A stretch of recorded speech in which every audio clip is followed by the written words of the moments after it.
విష్ణువుకు మహా ఇష్టమైన మాసం ఆశ్వయుజం, పరమేశ్వరుడికి కార్తీకం.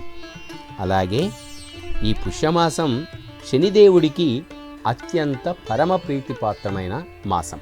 ఎందుకంటే ఆయన జన్మ నక్షత్రం పుష్యమి జన్మ నక్షత్రం. ఈ మాసమంతా కూడా ఎవరైతే ఆ శనైశ్వరుణ్ణి పూజిస్తారో వారి పట్ల ఆ శనిదేవుడు ప్రసన్నుడై వారికి శుభాలు కలిగిస్తాడని కూడా మన పురాణాలు చెప్పబడ్డాయి.